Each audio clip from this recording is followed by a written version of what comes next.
Hi student, स्वागत है एक बार फिर से आपका अपने यूट्यूब चैनल टारगेट सेमेस्टर में। और आज हम लोग देखने वाले हैं पॉलिटिकल साइंस का नेक्स्ट लेक्चर। और इसमें हम लोग देखेंगे कि जो राजनीति विज्ञान है इसकी वैज्ञानिकता के विरुद्ध तर्क। इसके पहले हमने ये देख लिया था कि राजनीति विज्ञान को विज्ञान कहते हैं या नहीं कहते हैं। तो कुछ विद्वान ऐसे हैं जो राजनीति विज्ञान को विज्ञान मानते हैं, परंतु कुछ विद्वान ऐसे भी हैं जो राजनीति विज्ञान को विज्ञान नहीं मानते हैं। जैसा कि आपने देखा कि अरस्तु महोदय ने राजनीति विज्ञान को सर्वोच्च विज्ञान माना, और वहीं पे बनारड शाह ने भी राजनीति विज्ञान को मानवीय सभ्यता का रक्षा करने वाला जो है विज्ञान माना है। ठीक है ना।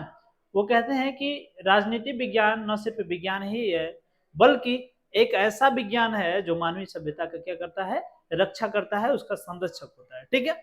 आगे आज हम लोग देखेंगे कि कौन कौन से ऐसे तथ्य हैं जो विद्वानों ने दिए हैं, कौन कौन से ऐसे तर्क दिए हैं जिसको प्रयोग करके हम ये देखेंगे कि राजनीति विज्ञान विज्ञान नहीं है। तो चलिए शुरू करते हैं।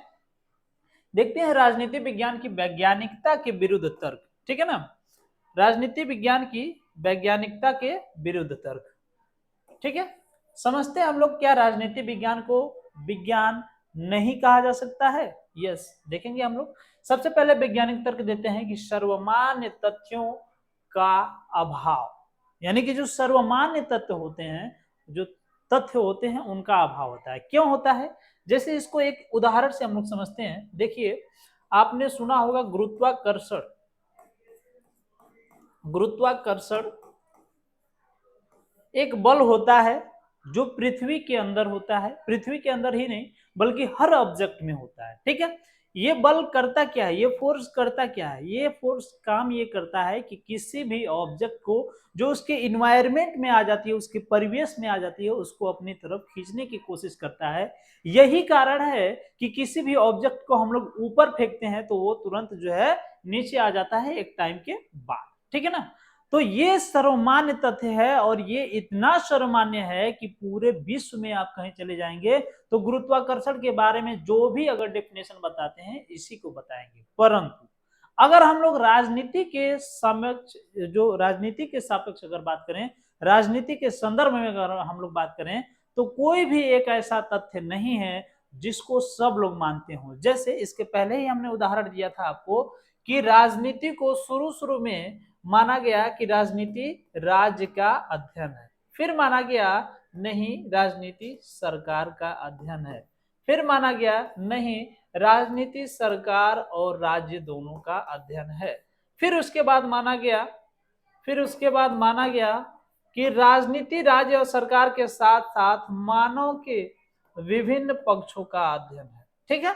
अर्थात राजनीति में कोई भी एक ऐसा तथ्य नहीं है जो पूरी तरीके से सर्वमान्य हो। इसीलिए वैज्ञानिक कहते हैं कि साइंस में एक ऐसा तथ्य होता है जो हर जगह सर्वमान्य होता है, विज्ञान में एक ऐसा तथ्य होता है जो हर जगह सर्वमान्य होता है, परंतु जो राजनीति विज्ञान में है वो तथ्य हर जगह सर्वमान्य नहीं है। कुछ लोग कहते हैं कि एक, देखिए यहाँ पे एक चीज और समझिए, अगर आदर्शवादी व्यवस्था को जो मानने वाले लोग हैं, आदर्शवादी, ठीक है, इस अगर विचार को जो मानने वाले हैं, ये लोग कहते हैं कि राज्य हमारे लिए बढ़िया है, राज्य जो संस्था है हमें विभिन्न प्रकार के संसाधनों को उपलब्ध कराती है। लेकिन वहीं जो अराजकतावादी होते हैं, अराजकतावादी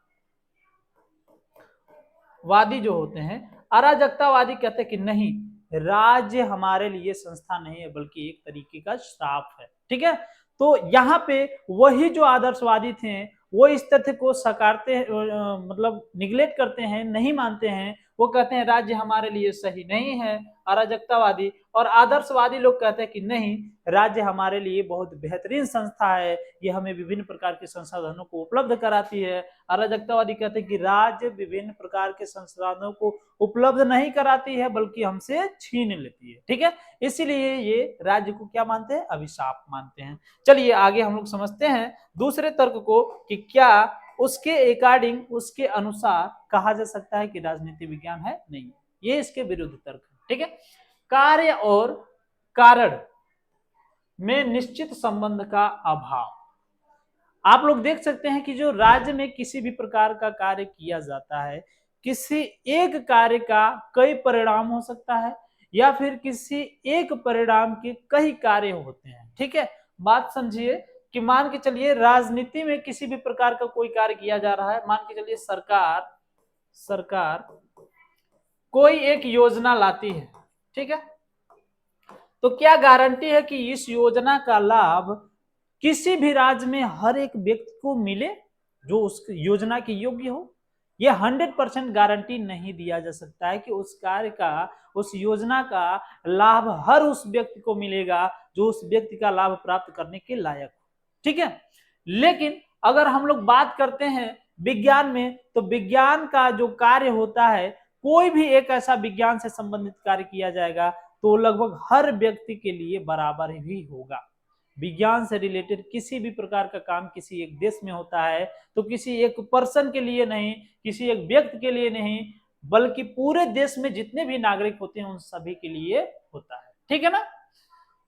आगे हम लोग देखते हैं, जैसे एक उदाहरण और ले सकते हैं कि जो परमाणु बम बनाया गया है, तो परमाणु बम जो होता है ऐसा नहीं कहा जा सकता है कि उसे एपीजे अब्दुल कलाम ने बनाया तो वो उनका है। ठीक है ना, उसको क्या कहा जाएगा कि ये पूरे देश का है और पूरे देश के लोग जो देश की सरकार में, जो देश की सरकार बनाए रहेगी, जो दल सत्ता में होगी वो उसका प्रयोग कर सकती है। जब युद्ध का समय आता है या फिर नहीं करेगी, वो उसका निर्णय ले सकती है, पूरे देश के लिए होता है। ठीक है ना।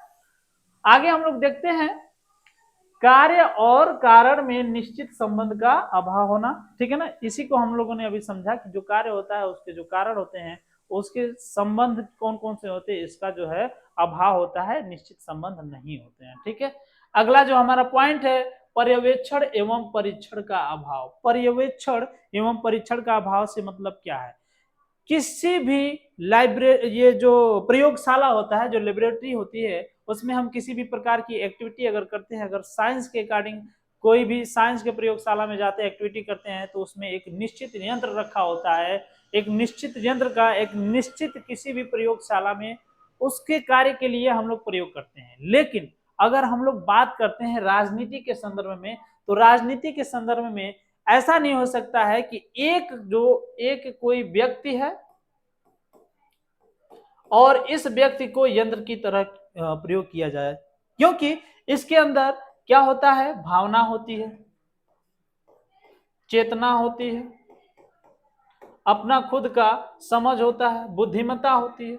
ठीक है ना, तो इसको एक यंत्र की तरह नहीं प्रयोग किया जा सकता है, व्यक्ति को एक यंत्र की तरह प्रयोग नहीं किया जा सकता है। परंतु अगर किसी भी लेबोरेटरी में किसी भी प्रकार का हम प्रयोग करते हैं तो कोई भी एक यंत्र है, जैसे एक बीकर, ये परख नली होती है, इसका हम लोग प्रयोग किसी विशेष चीज के प्रयोग करने में कर सकते हैं। परंतु यहाँ पे अच्छा ऐसा माना जाता है कि राजनीति विज्ञान में जो समाज होता है, जो व्यक्ति होता है, वही उसका प्रयोगशाला होता है।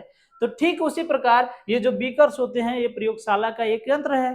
ठीक है, ठीक इसी प्रकार राजनीति विज्ञान में भी राजनीति विज्ञान का जो प्रयोगशाला एक समाज है, वहां पे एक व्यक्ति जो होता है, वो जो होता है उसका यंत्र होता है।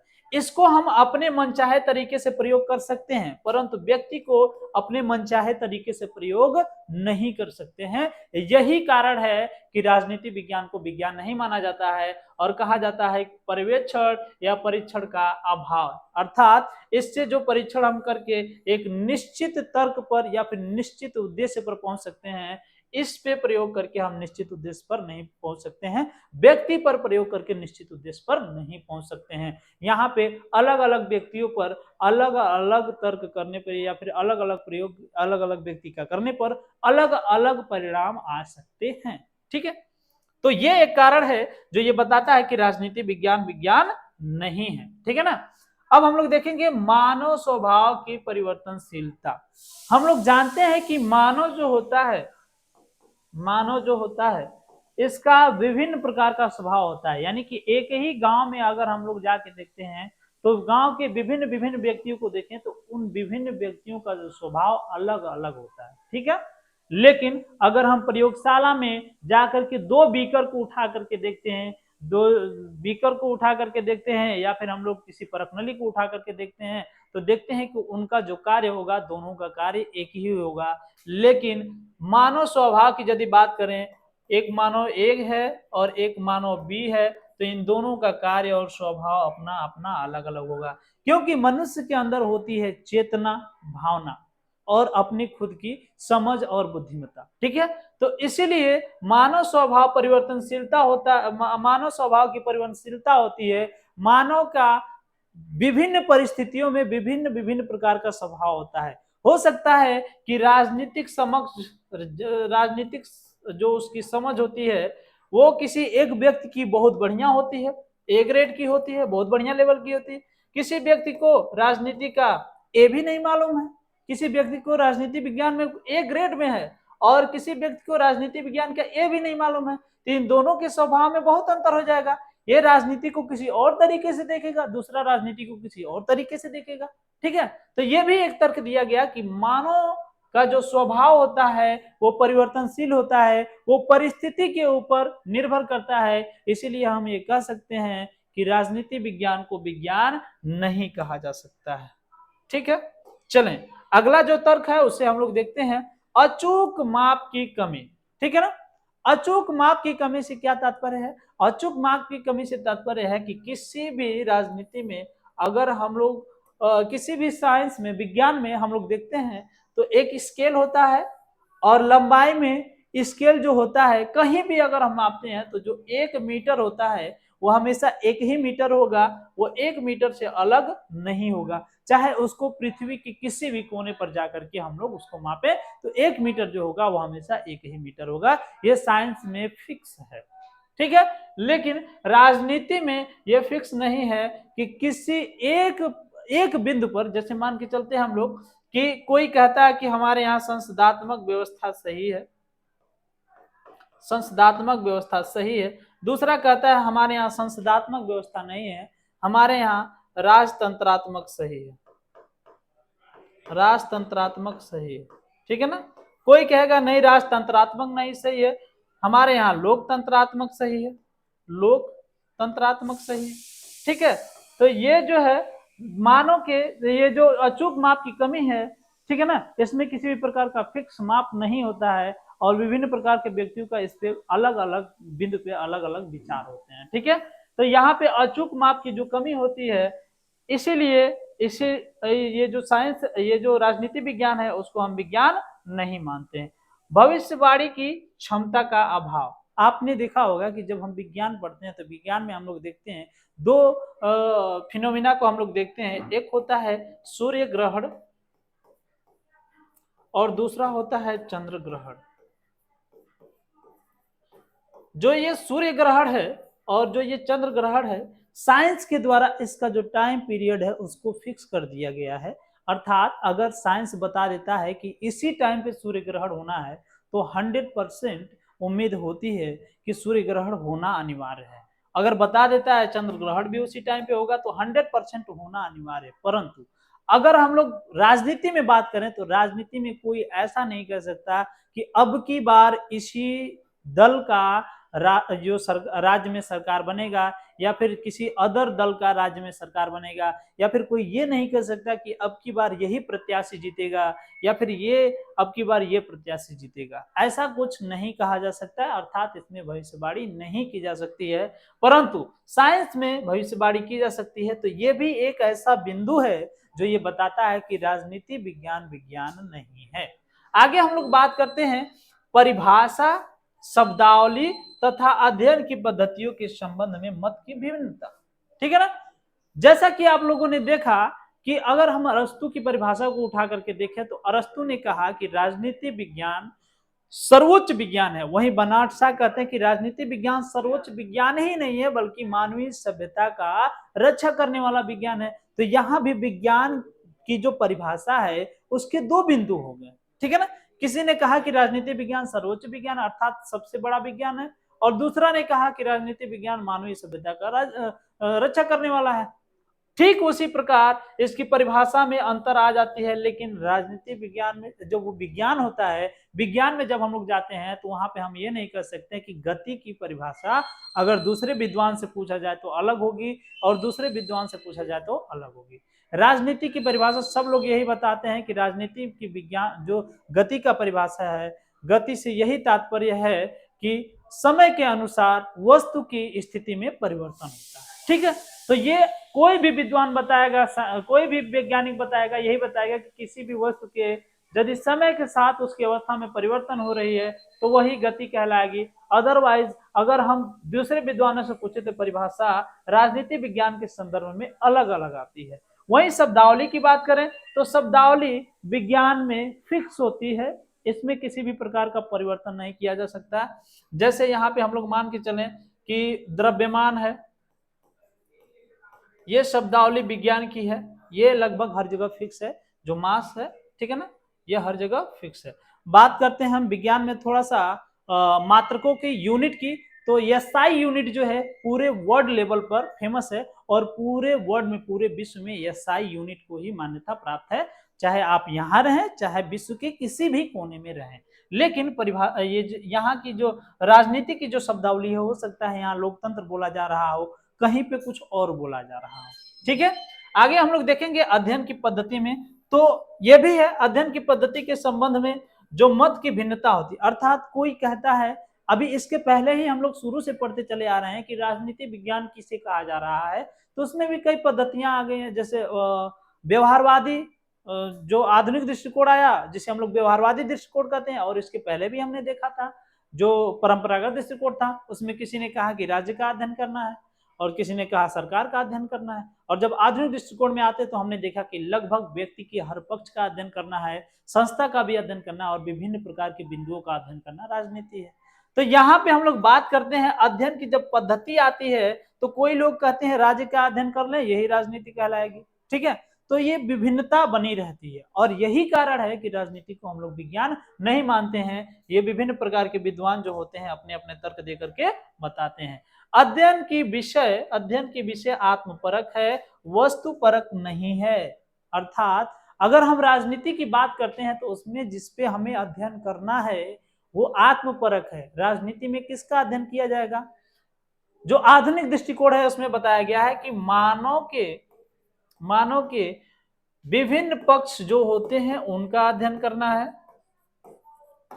जैसे राजनीति होती है, राजनीतिक पक्ष, सामाजिक पक्ष, आर्थिक पक्ष। ठीक है, और उसके बाद संस्था का भी अध्ययन करना है।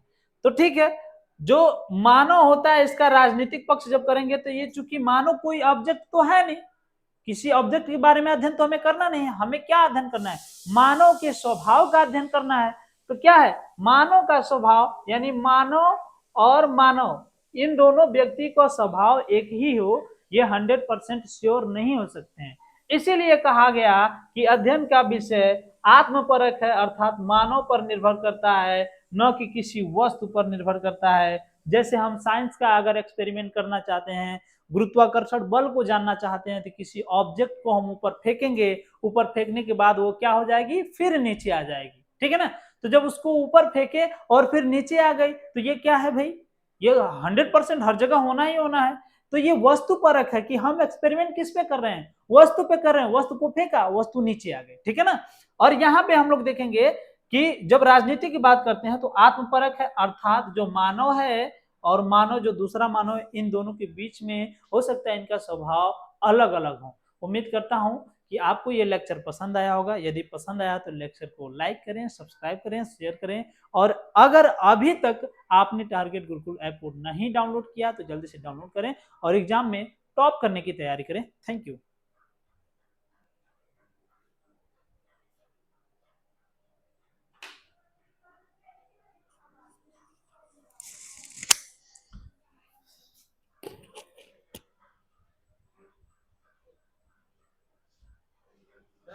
स्टॉप करिए।